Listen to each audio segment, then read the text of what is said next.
तो चलिए शुरू करते हैं गबन का भाग 38। तो उससे पहले कुछ बोलना था, बोलना तो था लेकिन भूल गए। ठीक है, तो पहले भाग 38 पढ़ते हैं, फिर याद आएगा तो बातचीत किया जाएगा। ठीक है, तो देखते हैं। वह रमानाथ जो पुलिस के भय से बाहर न निकलता था, जो देवी दिन के घर से चोरों की तरह परा जिंदगी के दिन पूरे कर रहा था, आज 2 महीने से राजसी भोग विलास में डूबा हुआ था। ठीक, रहने को सुंदर सजा हुआ बंगला है, सेवा टहल के लिए चौकीदारों का एक दल, सवारी के लिए मोटर, भोजन पकाने के लिए कश्मीरी बावर्ची है। बड़े बड़े अफसर उसका मुंह ताकस करते हैं। उसके मुंह से बात निकली नहीं कि पूरी हुई। तो देखिए यहाँ पर रमा की क्या, उसकी जिंदगी कितनी ऐशो आराम से चल रही है। एक नौकर यहाँ पर रमा के जूते उतार रहा है। ठीक, ये है पुलिस वाला बड़ा ऑफिसर, ये हम लोग का वो जो दरोगा दरोगा इसका देखो सिगरेट जिला रहा है यहाँ पे दरोगा। तो इतना रईसी से ये जी रहा है। ठीक, इतने ही दिनों में उसके मिजाज में इतनी नफासत आ गई, मानो वह खानदानी रईस हो। थोड़ा सा दिन खाली रईसों के साथ रहा, लेकिन ऐसा दिखा रहा है कि वाह कितना रईस थे। विलास ने उसकी विवेक बुद्धि को सम्मोहित कर लिया था, सम्मोहित सा कर दिया था। उसे कभी इसका ख्याल भी नहीं आता कि मैं क्या कर रहा हूँ, मेरे हाथों कितने बेगुनाहों का खून हो रहा है। उसे एकांत विचार का अवसर ही नहीं दिया जाता था। पुलिस वाला लोग जानता था ये बेचारा बैठ के सोचेगा, तो इसको पता चला कि कितना बड़ा गलती कर रहा है, इसीलिए इसको सोचने नहीं दिया जाता था। कोई अकेला नहीं छोड़ेगा, आओ ये करते हैं वो करते हैं। रात को वो अधिकारियों के साथ सिनेमा या थिएटर देखने जाता था। ठीक, शाम को मोटरों की सैर होती है, मनोरंजन के नित्य नए सामान होते रहते हैं। जिस दिन अभियुक्ति को मजिस्ट्रेट ने सेशन सुपुर्द किया, सबसे ज़्यादा खुशी उसी को हुई। उसे अपना सौभाग्य सूर्योदय हुआ मालूम होता था। तो जब जज को लगा कि लोग ठीक बोल रहा है और वो बोला कि हाँ इन लोगों को सज़ा हो सकता है, ये तो रमा बहुत खुश हो गया। ठीक, हालांकि देखते आगे क्या होता है। पुलिस को मालूम था कि सेशन जज के इस इल्ज़ाम में यह बाहर न होगी। संयोग से जज हिंदुस्तानी थे और निष्पक्षता के लिए बदनाम। जज बहुत अच्छा था। ठीक है, जज इतना अच्छा था कि हिंदुस्तानी था जज, पुलिस हो या चोर सबको बराबर निगाह में देखता था। तो ये इतना अच्छा था। ऐसा जान पड़ता था कि कोई राजकुमार शिकार खेलने गया है, तो ये जाता था। ये जब ये कहाँ पे गया था, ये तो 20 दिन नहीं ना था बंगला पे, तो ये कहाँ पे, एक 20 दिन नहीं, ये 1 महीना नहीं था अपना बंगला में, तो ये कहाँ गया था, किसी जमींदार के घर गया था। वहाँ पर क्या करता था, बड़ा सा मकान था, वहाँ पर भर लोग शिकार खेलते थे, रात को ग्रामोफोन सुनते, रात पे ताश खेलते, बजरों पर नदिया की सैर करते। पैसा बहुत तो पैसा बहुत तो बस उड़ाने के लिए कुछ चाहिए। दिन को पार्टी, रात को पार्टी, ये बना दिया वो बना दिया। भोग विलास में रमा को अगर कोई अभिलाषा थी तो वह यह कि जालपा भी यहाँ होती तो अच्छा लगता।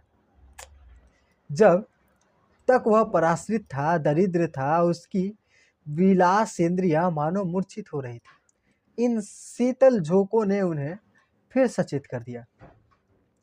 तो जब तक पैसा वैसा नहीं था, तो जब पैसा नहीं रहेगा इंसान के पास तो कुछ नहीं करेगा, लेकिन जब इसी इंसान के पास पैसा आता है, बस उसके पास दिमाग कंट्रोल के बाहर। पैसा दिमाग को भ्रष्ट कर देता है, इसलिए पैसा से दूर रहो। ऐसा बाबा लोग ज्ञान देते हैं, लेकिन हम नहीं देंगे ऐसा ज्ञान। पैसा कमाओ लेकिन दिमाग को ठीक रखो। रमा के जैसा दिमाग को छोड़ नहीं देना है। जब ज़्यादा पैसा आता है तो दिमाग जाता ही है, तो जाता है। विलास इंद्रिया ये कर लो वो कर लो, लेकिन कंट्रोल करना जरूरी है। वह इस कल्पना में मग्न था कि यह मुकदमा खत्म होते ही उसे अच्छी जगह मिल जाएगी, नौकरी मिल जाएगी, बहुत अच्छी जगह, पैसा भी बहुत ज़्यादा होगा। तब वो जाकर जालपा को मना लाएगा और आनंद से जीवन सुख भोगेगा, आराम से रहेगा अपनी पत्नी जालपा के साथ। ठीक, अच्छा हम लाइट नहीं जला है, मेरा चेहरा गोरा आ ही रहा है। ठीक है, हाँ, वह नए प्रकार का जीवन होगा। उसकी मर्यादा कुछ और होगी, सिद्धांत कुछ और होंगे। तो वो एकदम ख्याली पुलाव बना रहा है, जैसे हम लोग ख्याली पुलाव बनाते हैं, सपना सोचते रहते हैं कि ऐसा जीवन होगा वैसा जीवन होगा, वैसे ये भी सोच के मैं पढ़ा है कि ऐसा जीवन होगा। ठीक, 1 महीना देहात की सैर के बाद रमा पुलिस के सहयोगियों के साथ अपने बंगले पर जा रहा था। रास्ता देवी दिन के घर के सामने से था। कुछ दूर ही से उसे अपना कमरा दिखाई दिया। ये वही वाला दिन है जो भाग इसके पहले वाला पढ़ा था ना। जालपा को रमा दिखाई दिया था। रमा अब वापस तो रमा भी जालपा को देखा कि नहीं देखा ये यहाँ पर पता चलेगा। ठीक, जालपा तो सोची कि देखा है, लेकिन क्या पता देखा कि नहीं देखा। तो ये वापस आ रहा था। जब जालपा देख रही थी कि बहुत सारा गाड़ी जा रहा है, तभी का सीन नहीं वाला। इसके पॉइंट ऑफ व्यू से देख लिए, जालपा का पॉइंट ऑफ व्यू से। अब इसके पॉइंट ऑफ व्यू से हम लोग देखेंगे कि क्या हुआ था। तो कुछ दूर से ही उसे अपना कमरा दिखाई दिया। अनायास ही उसकी निगाह ऊपर उठ गई।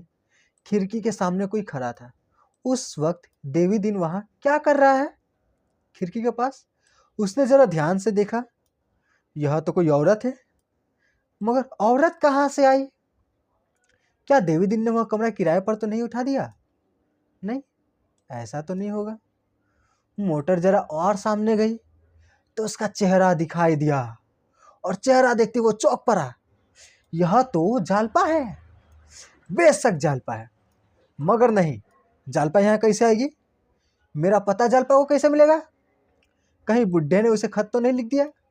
जालपा ही है, हाँ हाँ जालपा ही है। नायब दरोगा मोटर चला रहा था। रमा ने बड़ी मित्रता से साथ कहा, सरदार साहब सुनिए ना, एक विनती, एक लास्ट काम कर दीजिए, 1 मिनट के लिए रुक जाइए, मैं जरा देवी दिन से एक बात कर लूं। नायाब ने मोटर जरा धीमी कर दी, लेकिन फिर कुछ सोचकर उसे आगे बढ़ा दिया।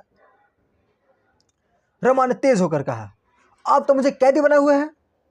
नायब ने खिसिया कर कहा, आप तो जानते हैं डिप्टी साहब कितनी जल्दी जामे से बाहर हो जाते हैं, तो उसको कहीं जाना था, इसीलिए बोला कि जल्दी जल्दी जाना है, वहां पे डिप्टी साहब है। बंगले पर पहुंचकर रमा सोचने लगा, जालपा से कैसे मिलूं। वहां जालपा ही थी। इसमें अब उसको कोई सुबह सुबह न था, कोई शक न था। आंखों को कैसे धोखा देता। हृदय में एक ज्वाला सी उठी हुई थी, क्या करूं, कैसे जाऊं। उसे कपड़े उतारने की सुध भी न रही। 15 मिनट तक वह कमरे के द्वार पर खड़ा रहा। ये दिमाग में इमेजिन करते रहेगा, फोटो नहीं लगा पाए हैं, ठीक, कहीं कि काम भी रहता है, काम में जाना है, फिर 2-4 गो बैच है वो सब भी पढ़ाना है, तो उतना अच्छा से पीडीएफ बनाने का टाइम नहीं मिल पाता। नहीं तो अच्छा से सजा सजा के पीडीएफ बनाते तो और अच्छा लगता तुम लोग को देखने में। तो यहाँ पे उसे कपड़े उतारने की सुध भी न रही। 15 मिनट तक वह कमरे के द्वार पर खड़ा रहा। मैंने उसका मन मचल रहा है कि कहाँ जाए, जालपा से कैसे मिले।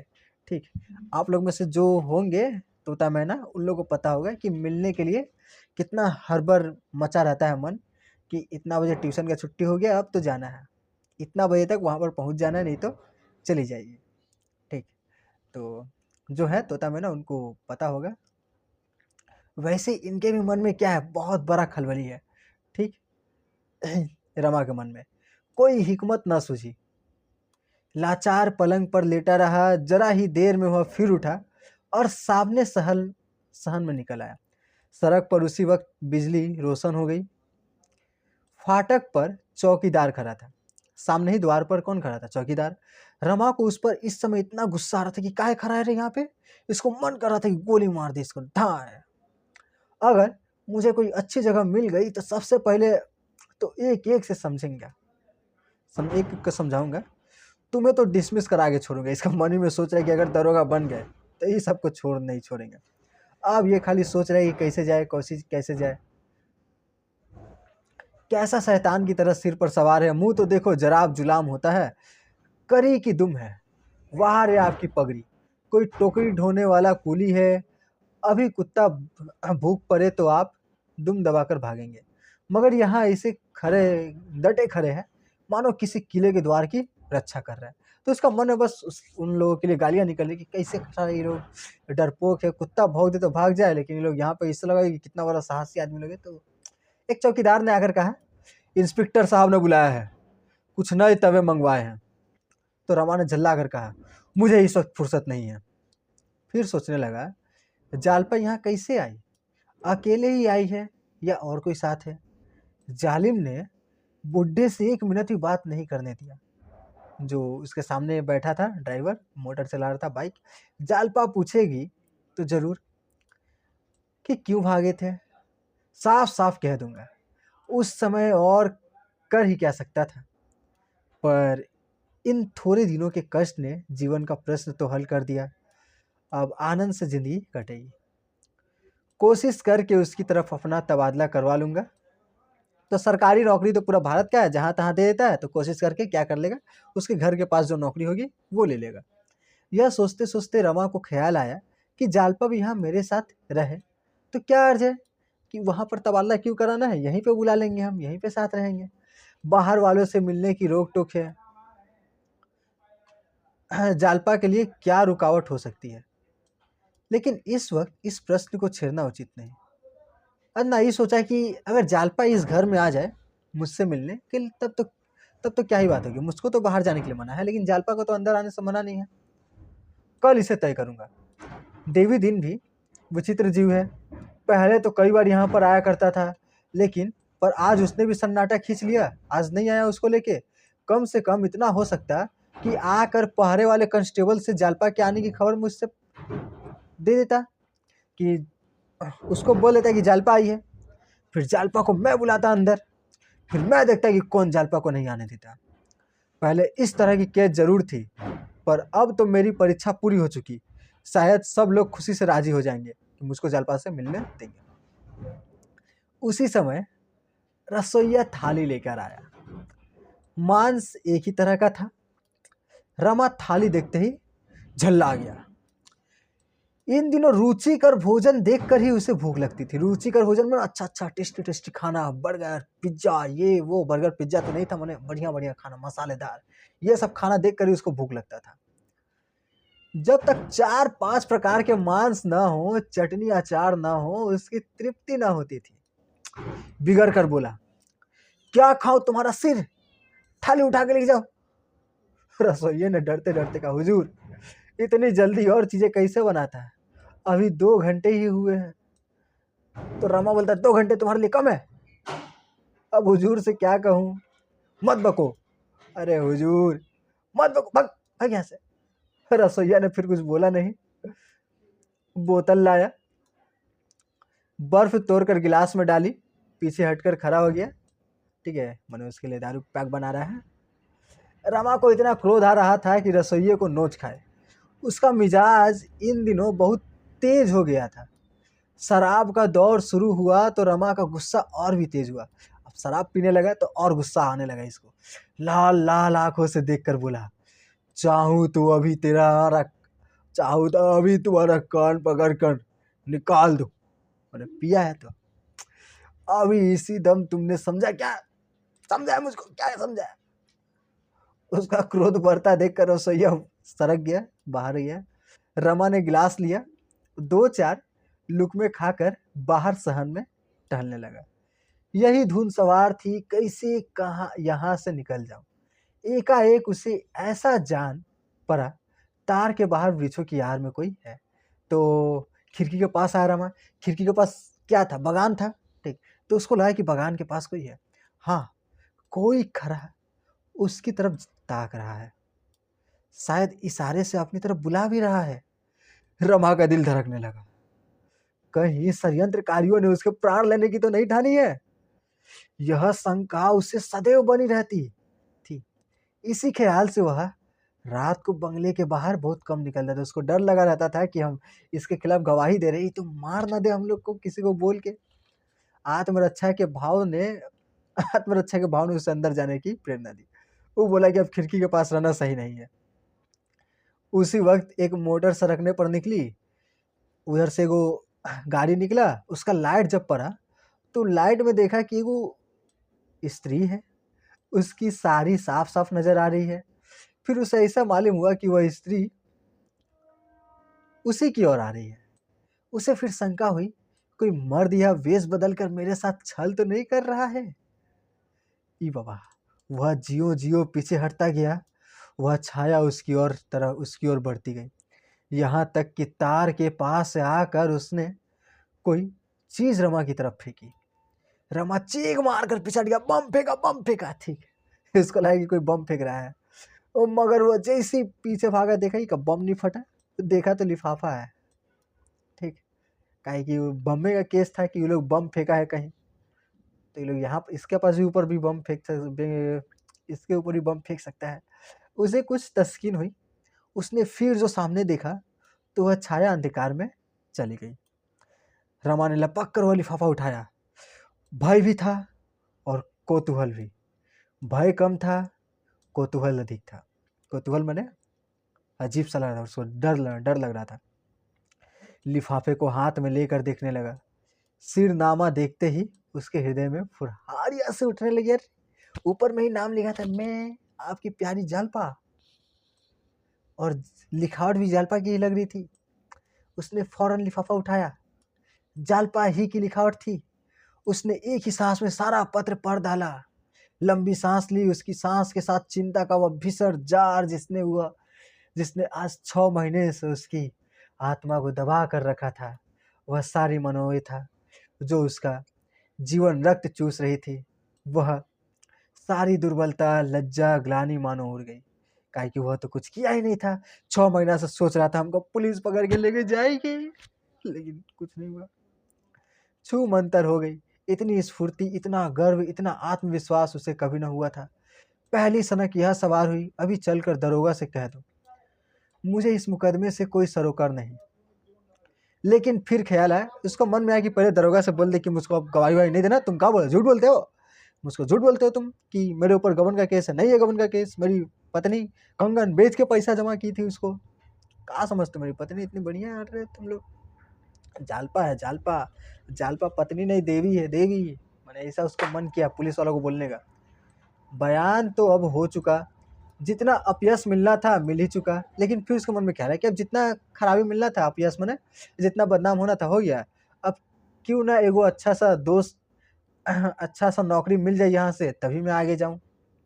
ठीक है, यहाँ से एगो नौकरी ले लूँ। फिर इसके मन में ये भी आता है कि ये लोग क्या, पुलिस वालों ने मुझसे झूठ कहा। क्यों मुझसे झूठ कहा? ऐसा तो नहीं कहना चाहिए था उनको।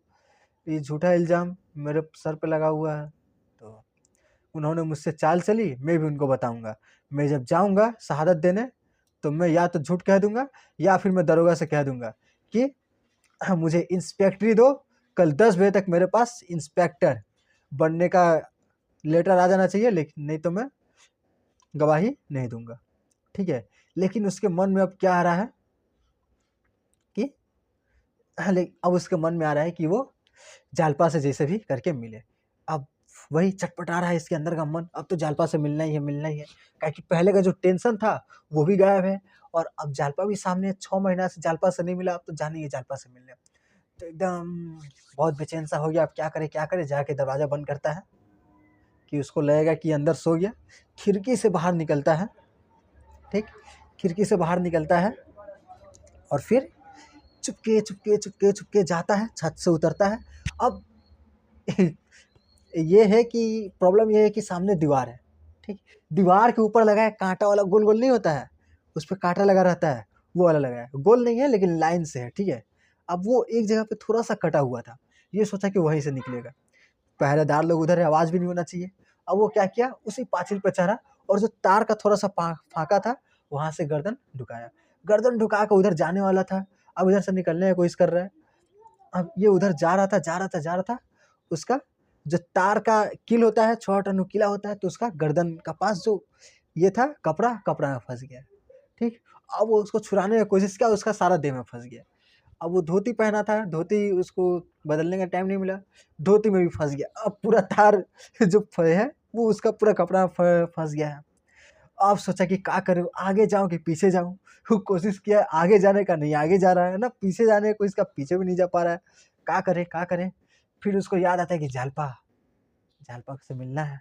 तो जैसे जालपा याद आती है, वैसे क्या करता है, जोर से दम लगाता है, कपड़ा उपड़ा उसका फट के गिर जाता है। उसके सर गर्दन पे खरोच आता है, एकदम नुकीला टाइप का खरोच।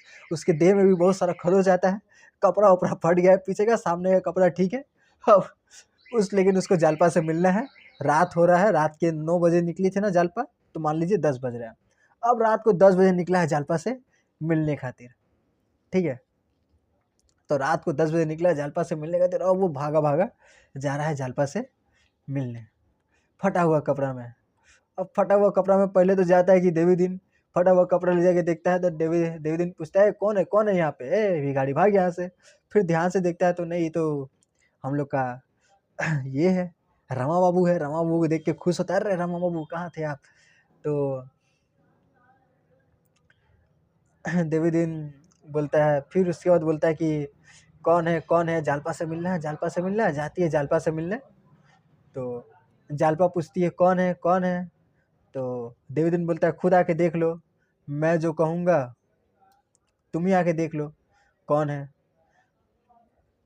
तो बोले कहता है तुमसे कुछ बात करने आया है, कोई है जो तुम आपसे बात करना चाहता है। तो जाके देखता है तो रमा चादर ओढ़े, कुछ झिकता हुआ, झिपता कुछ डरता, जीने पर चढ़ा। जालपा ने उसे देखते ही पहचान लिया, तुरंत 2 कदम पीछे हट गई। देवी अभी तो डराना, चादर ओढ़ के गया है डराने वाला शक्ल में कि उसको जाके डराएगा। देवी दिन वहां ना होता तो वह 2 कदम और आगे बढ़ी होती। उसकी आंखों में कभी इतना नशा न था, अंगों में कभी इतनी चपलता न थी, कपोल कभी इतने न दमके थे, हृदय में कभी न इतना मृदु कंपन न हुआ था। आज उसकी तपस्या सफल हो गई। फिर जब पता चला कि ये रमा है, तब ये बहुत खुश हो गई कि ये तो रमा बाबू है। ठीक है।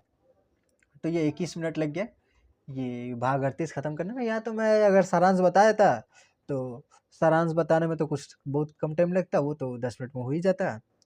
लेकिन आप लोग बताइए कि ये पढ़ के बताना ठीक है। इसमें भी मैंने बहुत सारा नहीं पढ़ा है, मुझको पता है, लेकिन मैंने आपको बता दिया, उसमें कुछ कुछ सारांश बता दिया जो जो इम्पोर्टेंट नहीं था। ठीक है। तो जो जो इम्पोर्टेंट नहीं था तो आप लोग कमेंट में बताइए कि मैं कैसे पढ़ाऊँ, ये लाइन लाइन बाय लाइन पढ़ाऊँ या फिर सारांश बता दूँ। क्या कि लाइन बाय लाइन उतना पढ़ना ज़रूरी नहीं है। ठीक, क्वेश्चन आंसर मैंने भेजा है टेलीग्राम चैनल पे, उसको ज्वाइन कर लो, क्वेश्चन आंसर याद कर लो, और जो क्वेश्चन आंसर एक्स्ट्रा आएगा वो तो मैं बता दूंगा। तो एक्स्ट्रा नहीं आएगा, उसी में से हो जाएगा। तो तुम लोग कमेंट करके ये बताओ कि मैं लाइन बाय लाइन पढ़ाऊँ या फिर सारांश बता दूँ। हालांकि मेरे ख्याल से आप लोग मेरा पूछेंगे तो सारांश ज़्यादा सही रहेगा। ठीक, काहे कि जानना तो वही है, हम अपने हिसाब से थोड़ा कहानी बना के बोल देंगे। ठीक, तो बस ठीक है, मिलते हैं नेक्स्ट वीडियो में। Tata bye bye.